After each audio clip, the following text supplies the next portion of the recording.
एक कौवा ने बताया, ये 8 बातें कभी मत भूलना, गरीबी के दिन कभी देखने नहीं पड़ेंगे। नमस्कार मित्रों, आज की इस वीडियो में आपके लिए बहुत ही काम की जानकारी लेकर के हाजिर हुआ। आपसे निवेदन है कि आप इस कहानी के लिए ध्यान से सुनना। ये कहानी आपके लिए बहुत कुछ सिखा करके जाएगी। मित्रों, एक समय की बात है, किसी जंगल में एक कौवा और कौवी का जोड़ा रहता था। वह कौवा और कौवी एक दूसरे से बहुत ही प्रेम करते थे। कौवी भी अपने पति कौवा को बहुत मानती थी। वह कौवी जो थी बहुत ही जिज्ञासु स्वभाव की पक्षी थी। वह अपने पति कौवा से कुछ ना कुछ हमेशा पूछती रहती थी और ज्ञान की चर्चाएं सुनती रहती थी। एक दिन की बात है, कौवा और वह कौवी उड़ते हुए गंगा के किनारे पर पहुंच जाते हैं। गंगा के किनारे पर जब पहुंचे तो वहीं इनके लिए घूमते घूमते रात हो गई। और जब रात हो जाती है तो कौवा ने अपनी पत्नी कौवी से कहा कि हे प्रिय, जहां हमारा घर है, जिस पेड़ पर हम रहते हैं, वह यहां से बहुत दूर है और रात में वहां तक जाना हमारे लिए खतरे से खाली नहीं होगा। इसलिए आज रात इसी गंगा के किनारे पर ही बसेरा करना पड़ेगा। दोस्तों, फिर कौवा ने गंगा के किनारे पर एक वृक्ष खड़ा हुआ देखा और उसी वृक्ष पर कौवा अपनी पत्नी को लेकर के और उस रात का बसेरा कर लेता है। और कहते भी हैं कि कौवा के लिए रात में दिखाई नहीं देता, इसलिए उस कौवा को अपने घोंसला तक पहुंचना बहुत ही मुश्किल था। वह उस रात उसी पेड़ पर ही बसेरा कर लेता है। एक डाली पर कौवा और वह कौवी बैठ जाते हैं। दोस्तों, कौवी जो थी थोड़ी देर के बाद में अपने पति कौवा से बोली कि हे स्वामी, आज हमारे मन में बहुत ही व्याकुलता पैदा हो रही है। हमें आज बहुत ही बेचैनी हो रही है। कुछ ऐसा उपाय करिए ताकि हमारा कुछ मन हल्का हो जाए। दोस्तों, वह जब कौवा अपनी पत्नी कौवी की इन बातों को सुनता है तो वह कहता है कि हे प्रिय, मुझे ऐसा क्या करना होगा ताकि तुम्हारी बेचैनी दूर हो पाए। कौवी ने कहा कि हे स्वामी, और कुछ नहीं करना होगा, आप मुझे कोई ऐसी कहानी सुनाओ जिससे ये रात भी कट जाए और कुछ ज्ञान भी प्राप्त हो। दोस्तों, तब वह कौवा कहता है कि हे प्रिय, चलिए मैं तुम्हारे लिए एक कहानी सुनाता हूं। जो ये कहानी एक बहुत ही विद्वान और ज्ञानी ब्राह्मण के बेटा की है। ये कहानी सिखाएगी कि जो लोग अपना सारा बचपना जवानी तक बिगड़े हुए दोस्तों के साथ अयाशी में बिता देते हैं तो इसका परिणाम उन्हें कितना बुरा भुगतना पड़ता है। इस विषय में यह कहानी बहुत कुछ बताएगी और साथ ही साथ इस कहानी के अंत में मैं तुम्हें ऐसी 8 बातें बताऊंगा कि जो लोग इन 8 बातों को अपने जीवन में धारण कर लेते हैं तो वह कभी जीवन में गरीब नहीं रहते, ना कभी दुखी रहते हैं। बस आप हमारी इस कहानी के लिए ध्यान से सुनना। कौवी कहती है कि हे स्वामी, आप अपनी कहानी को आरंभ कीजिए और मैं पूरे ध्यान मगन से आपकी कहानी को सुनूंगी। दोस्तों, वह कौवा अपनी कहानी आरंभ कर देता है और कहता है कि हे प्रिय, पुराने समय की बात है, एक महान विद्वान ब्राह्मण थे जिन्हें आचार्य के नाम से लोग जानते थे और आचार्य ही कहते थे। उन आचार्य के परिवार में सिर्फ वह और उसकी पत्नी और उनका एक छोटा सा बेटा था। आचार्य का अधिकांश समय जो था वह अध्ययन और लेखन में ही व्यतीत होता था। उन्होंने कई महत्वपूर्ण पुस्तकें और ग्रंथों की रचना की थी, परंतु अपने लेखन और ज्ञान में इतने व्यस्त रहते थे कि वह अपने इकलौते पुत्र, जिसका नाम राज था, उस राज पर ध्यान देने का समय उन्हें नहीं मिल पाता था। एक दिन आचार्य की पत्नी ने उनसे कहा, क्या आपको अपने इकलौते पुत्र से कोई प्रेम ममता है या नहीं है? पूरे दिन आप बस अध्ययन और लेखन में ही व्यस्त रहते हो। तब आचार्य ने उत्तर दिया कि हे प्रिय, मेरे पास इन भावनाओं के लिए समय कहां है जो मैं अपने बेटा की देखभाल कर पाऊं ताकि वह क्या करता है और कहां जाता है। मित्रों, कौवा कहता है कि हे प्रिय, आचार्य जी जो थे वह विद्वानों के बीच बहुत ही प्रतिष्ठित थे और राजा के दरबार में भी उनका बहुत सम्मान होता था। राजा ने कई बार उन्हें अपने दरबार में सलाहकार बनने के लिए अनुरोध किया था, लेकिन आचार्य हमेशा ये कहकर इनकार कर देते थे कि हे महाराज, आपकी सेवा में आने पर मुझे आपकी चापलूसी करनी पड़ेगी, जो मैं नहीं कर सकता। दूसरी तरफ उनका पुत्र जो राज था, वह अपने मां के अत्यधिक लाड़ प्यार में बिगड़ गया था। वह पाठशाला जाने की बजाय आवारा लड़कों के साथ समय बिताने लगा। दोस्तों, आचार्य जी अपने लेखन और अध्ययन में इतने व्यस्त रहते थे कि उन्हें अपने पुत्र की हरकतों का पता ही नहीं चलता था कि वह क्या करता है। राज ने उधर जुआ खेलना शुरू कर दिया और समय के साथ मदरा का भी पान करने लगा। उसकी संगत कुछ चोर उचक्कों जैसे युवकों के साथ में हो गई। एक दिन की बात है, राज अपने चोर दोस्तों के साथ मंदिर में चोरी करने के लिए चला जाता है, और जब वह अपने दो दोस्तों यानी तीनों मंदिर में चोरी कर रहे थे, तभी एक पहरेदार ने उन तीनों को चोरी करते हुए पकड़ लिया और उसे पकड़कर सीधे राजा के पास में ले गए और बोले, महाराज, ये लड़के जो थे मंदिर में चोरी करते हुए पकड़े गए हैं, और इनमें से एक आचार्य जी का भी लड़का है जिसका नाम राज है। दोस्तों, कौआ कहता है कि हे प्रिय, ये सुनकर के राजा भी बहुत अचंभित रह गया कि ज्ञान और धर्म का उपदेश देने वाले आचार्य का पुत्र चोरी में लिप्त है। राजा ने तुरंत एक सैनिक को आचार्य जी के घर पर सूचना देने के लिए भेजा। सैनिक ने जाकर के कहा कि आचार्य जी, आपका बेटा राज हमारे राजा के महल में है, उसे मंदिर में चोरी करते हुए पकड़ा गया है। दोस्तों, ये सुनकर के आचार्य जी ने कहा, अरे ये क्या, मेरे मुंह पर काली कपट लगा दी है उसने, अब मैं किसी को क्या मुंह दिखाऊंगा। उसकी पत्नी ने कहा कि हे स्वामी, महाराज आपका बहुत सम्मान करते हैं, आप चाहें तो उनसे जाकर के माफी मांग लें, आपको माफी मिल सकती है। आचार्य जी ने उत्तर दिया, नहीं, मैं एक अपराधी की सिफारिश नहीं करूंगा, यह भी एक अपराध है। उसकी पत्नी ने धमकी दी, अगर आप राजा के पास नहीं जाएंगे तो मैं अपनी जान दे दूंगी। दोस्तों, इस प्रकार आचार्य जी ने अपने सिद्धांतों के आगे झुकने से इनकार कर दिया, और यही उनके व्यक्तित्व की महानता को दर्शाता है। कौआ ने कहा कि हे प्रिय, आचार्य ने भारी मन से कहा, अरे तुम्हारी इस जिद की वजह से मुझे राजा के पास जाना ही पड़ेगा। पत्नी की बात मानकर अनिच्छा के बावजूद वे राजा के महल में पहुंचे। दरबार में उन्होंने राजा से निवेदन किया कि हे राजन, मेरा पुत्र अभी नाबालिग है, उसे क्षमा कर दीजिए।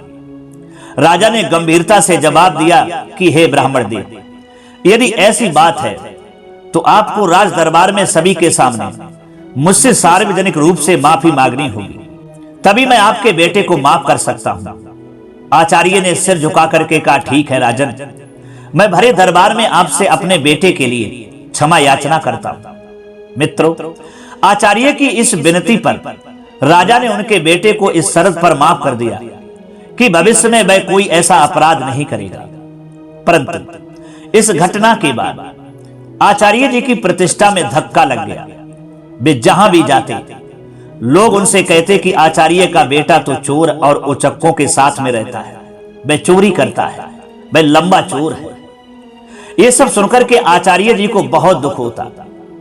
इस अपमान और बेइज्जती के चलते हुए आचार्य जी जो थे अब बीमार रहने लगे। उनके स्वास्थ्य पर इसका गहरा असर पड़ा। बेटा तो घर आ गया, लेकिन चोरी की उसकी आदत कदापि नहीं गई। कौआ कहता है कौवी से कि हे प्रिय, फिर उसने आचार्य जी की किताबें उठाकर बेचना शुरू कर दिया। एक दिन आचार्य जी ने पूछा, मेरी पुस्तकें कहां गईं?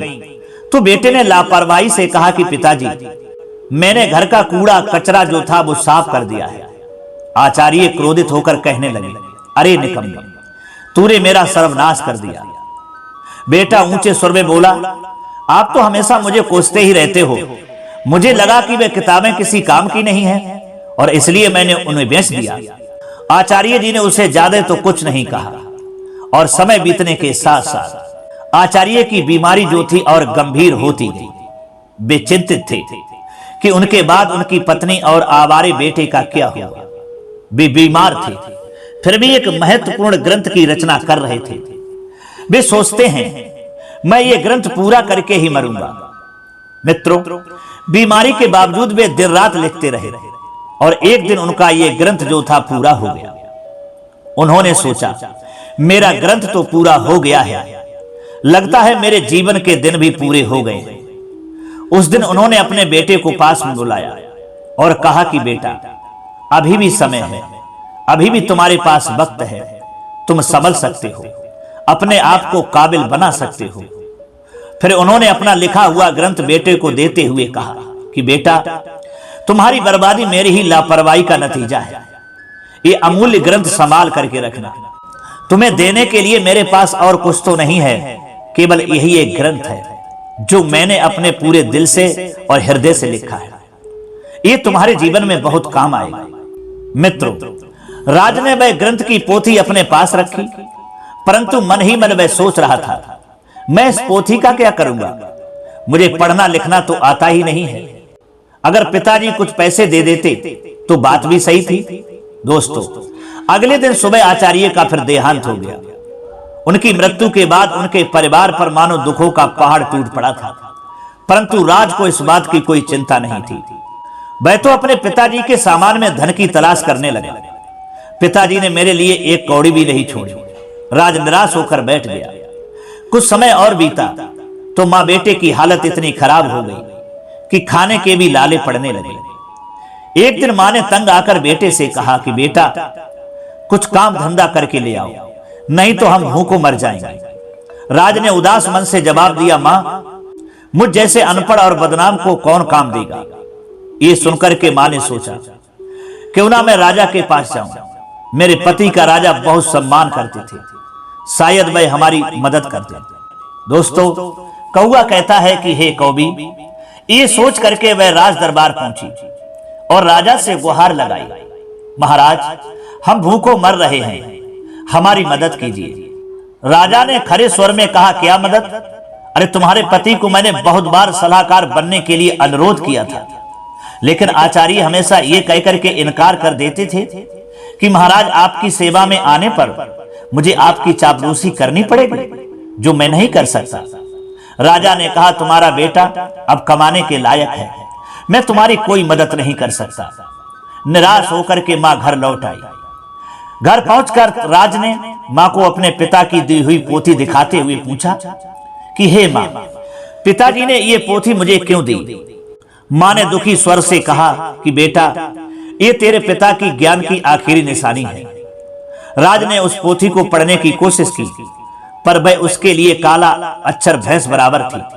कुछ सोचकर वह अपने पड़ोस में जो काका रहते थे, उन काका के पास में गया और बोला कि काका जी, आप तो पढ़े लिखे हैं, क्या आप मुझे इस पोथी का मतलब बता सकते हैं?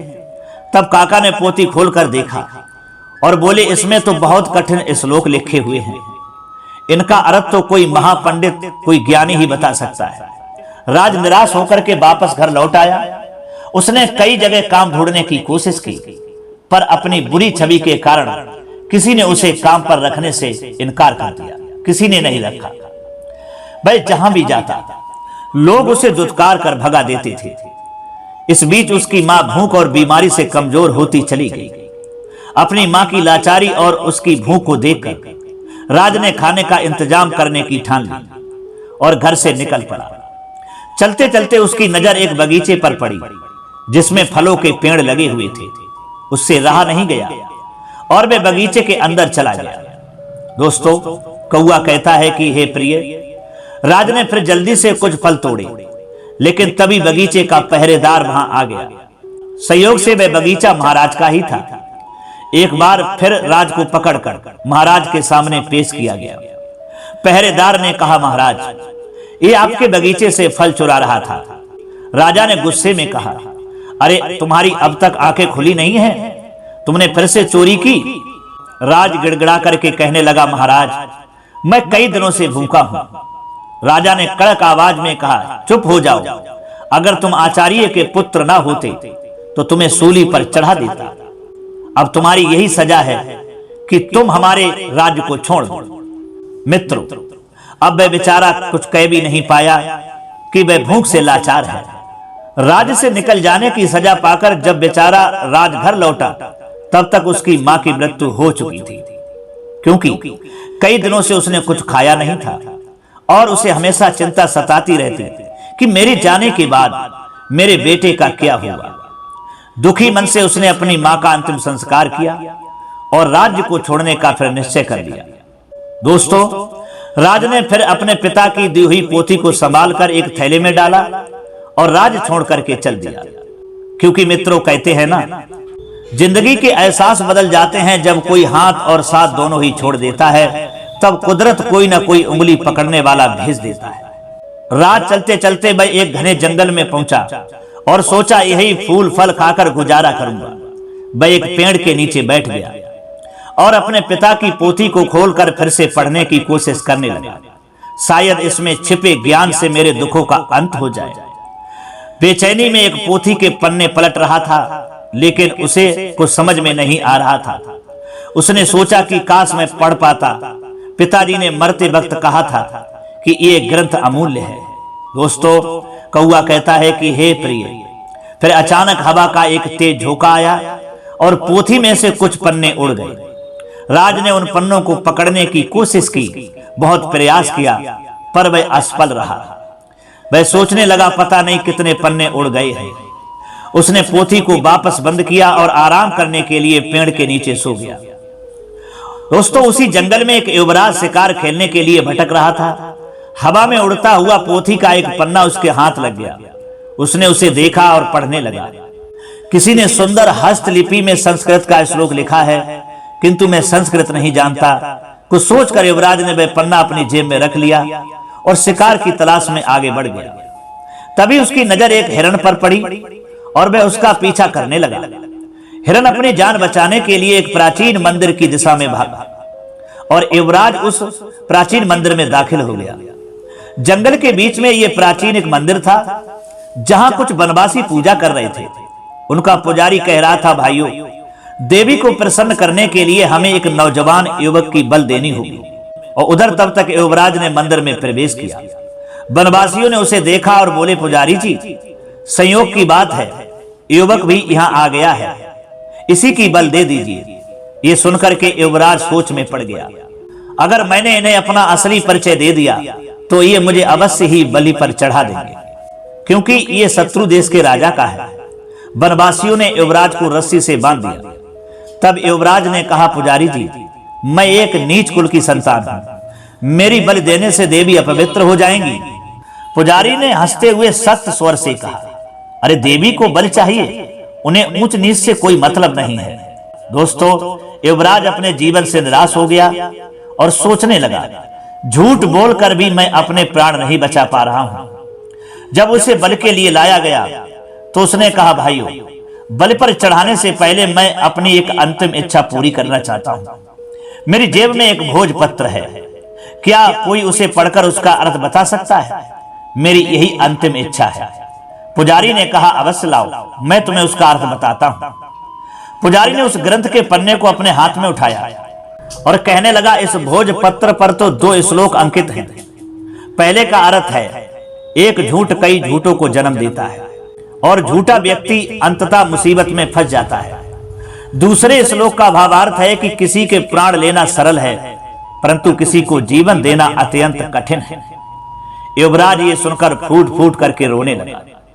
पुजारी ने उससे पूछा, तुम क्यों रो रही हो? युवराज ने रोते हुए कहा, ये दोनों श्लोक मुझ पर ही चरित्रालु होते हैं। ये सुनकर के वनवासियों को अपनी गलती का पश्चाताप हुआ। उन्हें एहसास हुआ। उनमें से एक आगे बढ़कर बोला, पुजारी जी, ये युवक सच कह रहा है, हमें इसे जबरदस्ती बल पर चढ़ाने का कोई अधिकार नहीं है। तब वनवासियों ने युवराज को मुक्त कर दिया। पुजारी ने कहा, जाओ नौजवान, इस श्लोक ने हमारी आंखें खोल दी हैं। हम आज के बाद देवी को किसी जीव की बलि नहीं चढ़ाएंगे। प्रिय दर्शकों, कौआ कहता है अपनी पत्नी कौवी से कि हे प्रिय, युवराज जिसका नाम अंश था, उसने उनका धन्यवाद दिया और महल की ओर चल दिया। लौटते समय वह विचारों में खोया हुआ था और सोच रहा था, ये भोजपत्र कितने अनमोल हैं, इन्होंने मेरे प्राण बचाए हैं। हो सकता है ऐसे सुंदर उपदेशों वाले और भी पन्ने हों। महल में वापस पहुंचकर युवराज ने अपने पिता के चरणों में प्रणाम किया। और कहा कि पिताजी, आपने मुझे शिकार खेलकर जीवों की हत्या करने से मना किया था। मैंने आपसे झूठ बोलकर शिकार खेलने गया था और मुसीबत में फंस गया, परंतु इन श्लोकों ने मेरे प्राण बचा लिए। फिर युवराज ने राजा को अपनी सारी आप बीती सुना दी। उसने कहा, ऐसे श्लोक जो दूसरों को अहिंसा की शिक्षा देते हैं और जिन्होंने मेरे प्राण बचाए हैं, मेरे लिए हजारों मोहरों के बराबर है। पिताजी, इस भोजपत्र पर पन्नों की संख्या 3 लिखी है। ये किसी अनमोल पोथी के हिस्से हैं। राजा ने यह सुनकर के अपने कुछ सैनिकों को बुलाया और उन्हें भोजपत्र दिखाते हुए आदेश दिया कि जो भी ऐसे श्लोकों से सजे भोजपत्र खोज करके लाएगा, उसे ऊंचा पद और पुरस्कार भी दिया जाएगा। दूसरी ओर आचार्य जी का बेटा राज महीनों जंगलों में भटकता रहा। भटकते भटकते वह राजा के राज्य में आ जाता है। नगर में आकर के भी उसने कई लोगों से सहायता मांगी, परंतु हर कोई उसे दुत्कार कर भगा देता था, क्योंकि इतने दिनों से भटकते भटकते राज एक भिखारी जैसा दिखने लगा था। एक दिन की बात है, भूखा प्यासा राज राजमहल की तरफ से निकल रहा था और उसे जोर की भूख लग रही थी। वह सोचने लगा कि अब भूख के मारे उसकी जान निकली जा रही है। तभी अचानक राजमहल की रसोई से खाने की महक उसकी नाक में आ गई। अनायास ही वह उस मोह सुगंध की ओर खींचता हुआ चला गया और सीधा रसोई घर में पहुंच गया। वहां जाकर उसने रसोइयों से कहा, भाई मुझे कुछ खाने के लिए दे दो, रोटी दे दो, बहुत भूखा हूं। रसोइये ने उसे दुत्कारते हुए कहा, भाग जा यहां से। लेकिन राज की भूख इतनी बढ़ चुकी थी कि उससे सहन करने की शक्ति नहीं रही थी। उसने मौके का फायदा उठाकर रसोइये से नजरें बचाई और 2-3 रोटियां उठाकर अपने थैले में डाल दी। दुर्भाग्य से रसोइये की नजर उस पर पड़ गई। उसने राज का हाथ पकड़ लिया और गुस्से में बोला, अरे रोटी चोर, चल तुझे महाराज के सामने ले चलता हूं। राज भूख के कारण चल भी नहीं पा रहा था और रसोइया उसे खींचता हुआ महाराज के पास ले गया और बोला, महाराज जी, ये भिखारी लड़का राजमहल की रसोई में घुस आया और यहां से रोटियां चुराई हैं जो इसके थैले में है। महाराज ने सिपाहियों को आदेश दिया, इस भिखारी के थैले को उल्टा कर दिया जाए। एक सिपाही आगे बढ़ता है और राज का थैला छीना और उसे उल्टा कर दिया। थैले से रोटियों के साथ साथ वह ग्रंथ भी निकल आया जो राज के पिता ने लिखा था। उसी समय युवराज भी वहां से गुजर रहा था, तो ग्रंथ को देखते ही युवराज की आंखें चमक उठी। उसने तुरंत ग्रंथ को उठा लिया और खुशी से चिल्ला उठा, अरे ये तो वही अनमोल पोथी है जिसकी हमें महीनों से तलाश थी। फिर युवराज ने राज की ओर देखा और आदर पूर्वक अपने सिपाही से कहा, इस धनवान लड़के को सम्मान से बिठाया जाए। फिर उस लड़के को एक सिंहासन पर बैठाया गया। फिर युवराज ने पूछा, भाई तुम्हारा नाम क्या है? लड़के ने कहा कि मेरा नाम राज है। युवराज ने कहा, इतनी अनमोल संपत्ति होने के बावजूद भी तुम भीख मांग रहे हो? मैं इस पोथी के लिए तुम्हें 5000 स्वर्ण मुद्राएं देने के लिए तैयार हूं। राज ये सुनकर के एकदम अशांत रह गया और बोला, क्या कहा? 5000 स्वर्ण मुद्राएं कम नहीं है। महाराज, मैं सोच रहा था कि लाखों की संपत्ति रखते हुए भी मैं भूखा मर रहा था। फिर उसने कहा, मित्र, इस पोथी के वचनों ने सदा मुझे पतन के गड्ढे में गिरने से बचाया है और मेरे प्राणों की रक्षा की है, लेकिन मेरी आंखें बार बार ठोकर खाकर भी नहीं खुली।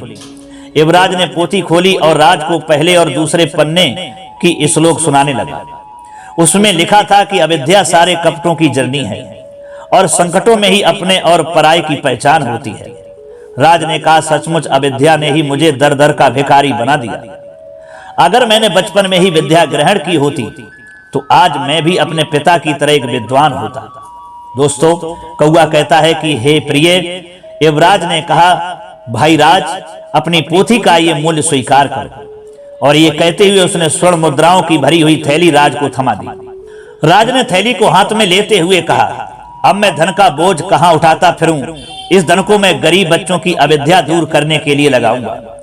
युवराज ने कहा, मित्र, अब तुम एक भिखारी नहीं रहे, तुम तो अब महान धनवान हो गए हो। राज सोच रहा था, काश ये समझ मुझे बचपन में ही आ गई होती तो शायद मेरे माता पिता आज यहाँ होते। उसके बाद राज ने वह धन ग्रहण किया और उसने उस धन से गरीब बच्चों के लिए एक पाठशाला बनवाई और खुद भी विद्या प्राप्त करने लगा और एक दिन बहुत बड़ा ज्ञानी पंडित बन गया। अब तो उसके जीवन में चमक ही चमक आ चुकी थी। वह एक गरीब भिखारी ब्राह्मण नहीं रहा, बल्कि एक धनवान ब्राह्मण बन चुका था। दोस्तों, फिर कौआ अपनी पत्नी कौवी से बोला कि हे प्रिय, ये थी कहानी एक ज्ञानी ब्राह्मण के बिगड़े हुए बेटा की, कि किस तरह से उसने बचपना अपने बिगड़े हुए दोस्तों की अयासी में गुजार दिया और फिर उसके लिए कितना दुख उठाना पड़ा, दर दर की ठोकरें खानी पड़ी और भिखारी बनकर के भीख भी मांगनी पड़ी। और जब उसे ज्ञान हुआ तब वह एक स्वयं ही ज्ञानी पंडित बना और उसकी गरीबी हमेशा के लिए जाती रही। आइए अब मैं तुम्हें उन 8 बातों के बारे में बताता हूं जो मनुष्य के लिए बहुत ही महत्वपूर्ण होती है। आप ध्यान से सुनना। कौआ कहता है कि हे प्रिय, मेरी पहली बात है नंबर 1 कि हौसला ना हार, गिरकर ये मुसाफिर, अगर दर्द यहां मिला है तो दवा भी यही मिलेगी, क्योंकि जीवन में जो होना है वह होकर ही रहेगा। मेरी दूसरी बात है, अगर आपकी बुराइयां आप पर हावी हो गई तो आपका अंत निश्चित है, इसलिए बुराइयों को अपने ऊपर हावी मत होने देना। और नंबर 3 है, मुस्कुराकर चलते रहिए, मुंह पर कड़ुआ बोलने वाले कभी धोखा नहीं देते। डरना तो मीठा बोलने वालों से चाहिए जो दिल में नफरत पालते हैं और समय के साथ बदल जाते हैं। नंबर 4, नामुमकिन कुछ भी नहीं है, हम वह सब कर सकते हैं जो हम सोच सकते हैं और जो हमने कभी नहीं सोचा कि सब कुछ संभव है। हर कोई कहता है कि ईश्वर नजर नहीं आता, सच तो यह है कि जब संकट में कोई साथ नहीं देता तो वही नजर आता है। और 5वीं बात है, सहारे इंसान को खोखला कर देते हैं और उम्मीदें कमजोर कर देती हैं। अपनी ताकत के बल पर जीना शुरू कीजिए। आपका खुद से अच्छा साथी और हमदर्द कोई और नहीं हो सकता। और 6ठी बात है, अगर आप हारना सीख लेंगे तो जीत रोती पीटती आपके पास चली आएगी। वक्त आपका है, चाहो तो सोना बना लो, चाहो तो सोने में गुजार दो। और अगली बात, अगर आप जानते हैं इस संसार में आप वाकई में सही हैं तो लोगों को जो चाहे कहने दो, फिर पीठ पीछे आपकी बात चले भी तो घबराना मत, क्योंकि बात उन्हीं की होती है जिनमें कोई बात होती है। बढ़ते रहें कदम बस मंजिल की ओर, कुछ मिले ना मिले तजुर्बा तो नया होगा। और कौआ ने कहा कि हे प्रिय, मेरी अंतिम 8वीं बात है कि संसार में इस धरती पर फल के लिए श्रम सबको करना पड़ता है। परमात्मा सिर्फ लकीरें देता है और उसमें रंग हमको भरना पड़ता है। यही हमारी 8 अनमोल बातें थीं। जो लोग इन 8 बातों के लिए अपने जीवन में सही तरीका से धारण कर लेते हैं, उतार लेते हैं, तो वह कभी जिंदगी में दुखी नहीं रहते और गरीब नहीं रहते, ना कभी धोखा खाते हैं। उम्मीद करता हूं ये कहानी आपके लिए बहुत पसंद आई। अच्छी लगी है तो कमेंट बॉक्स में जरूर बताना, हो सके तो अपने दोस्तों के लिए भी शेयर करना। इतना समय देने के लिए आप सभी को बहुत बहुत धन्यवाद। सभी दर्शकों के लिए जय श्री कृष्णा।